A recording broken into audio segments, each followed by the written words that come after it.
Today, I am walking you step by step through how to create a fully dry cut A-line bob using texture, intention, and structure to build shape without ever shampooing first. This is one of those foundational cuts every stylist should master. You can pull it out anytime. It's timeless, modern, and powerful when done correctly.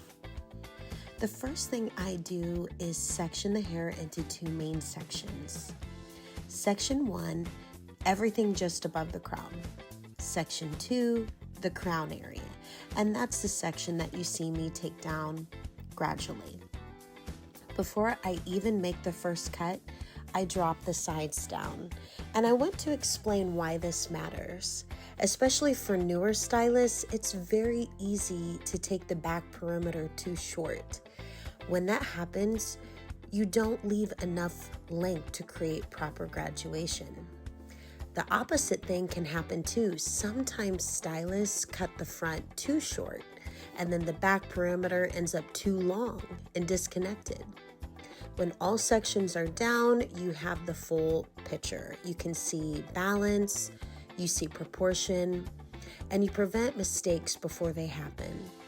This rule applies to all haircuts, not just this one. I have my client gently look down when I'm cutting the back perimeter. Head position is everything when you're building a perimeter. It protects your length, it controls your graduation, it prevents overcutting. Now, this is where my method might surprise you. I begin the perimeter with chunking shears. Why? Because the haircut is all about edge and texture. When you start with texture, you will finish with texture. Chunking shears are used just like traditional shears for perimeter cutting, with one difference. You continually cut through the same area until the hair is fully removed. It's controlled removal of weight. As I create the initial shape, I'm not obsessing over perfect evenness. That comes later. Right now, I'm focused on creating an A-line angle and establishing a soft stack. Perfection comes in refinement, not in the first pass. To create the stack, I cut at a 45-degree angle. I either use continual cuts with my chunking shears or what I like to call shark toothing. Shark toothing is point cutting with chunking shears. It removes weight while still maintaining your guide.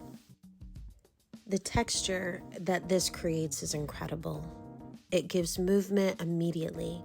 It prevents heaviness at the nape. And it builds that beautiful rounded graduation.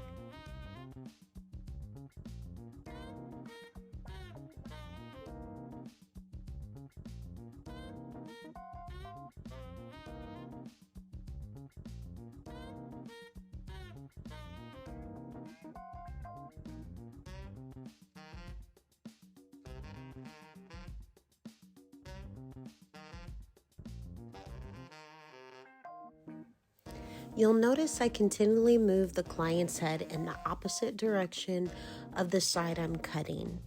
This prevents me from going too short. It also creates a natural contour that hugs the head shape. Haircuts should follow anatomy, not fight it. When you manipulate head position intentionally, you create softness and a balance automatically. Now, this is a full dry cut service. It's a more affordable option for my clients. They're getting nearly the same shape and design as my full service cut, minus wet razoring that I probably would have added here, and then a shampoo and style. Dry cutting allows me to see the natural fall, density, movement, and growth pattern of the hair. Even though this is a dry cut, I will round brush the client to smooth out the hair because shaping doesn't stop after the first cut, and I refine as I go.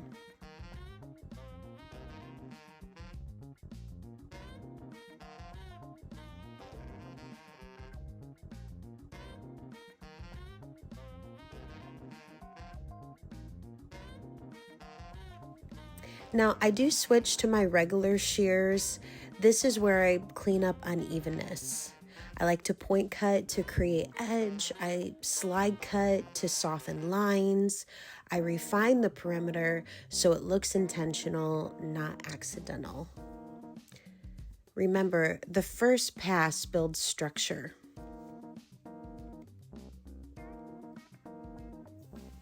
Last year, I refined my inverted bob technique, and I incorporate some of that here. For the top layers, I slide cut at opposite angles. Think of pulling curtains in opposite directions. That's like the best way I can describe this. Your hands move opposite, but you're slide cutting through the hair. This creates seamless layering, internal movement, no bulky shelf, no harsh disconnection. It's subtle, but it changes everything.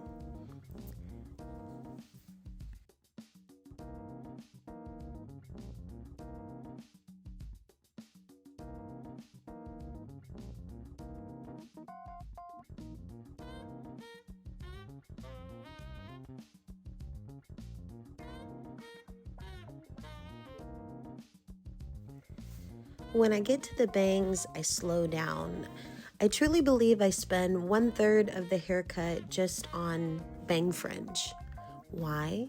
Because bangs are the window to your work. They frame the face, they determine softness, they carry the personality of the cut.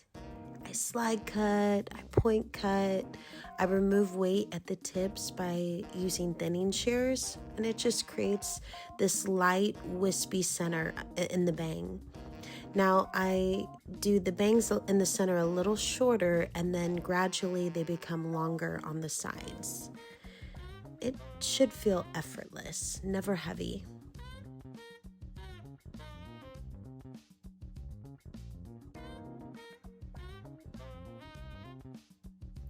Cross-checking is non-negotiable. I check vertical, I check horizontal, and I check diagonal lines. I have the client move their hair. I look for unwanted weight, and I look for imbalance. I look for anything that is disrupting the full shape of this A-line bob. Because a great haircut isn't just when they walk out of the salon. It moves, it falls back into place, it lives beautifully. It's what people notice and say, who do you go to? And then more clients call to book with you.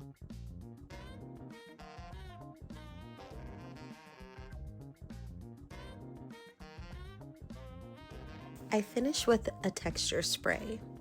I round brush intentionally, build volume in the stack and smoothness along the perimeter. I make sure every hair lands exactly where I want it. Why? Because you should photograph your art. Don't hide your salon days. Don't hide that haircut you think about all weekend. Share your work, build your portfolio. I am the hair mentor. Create with intention, lead with your God-given purpose. If this helped you, like and subscribe. You can also find me on Instagram at the hair mentor. There's so much more education coming, technique, business, and creativity behind the chair. I'll see you in the next one.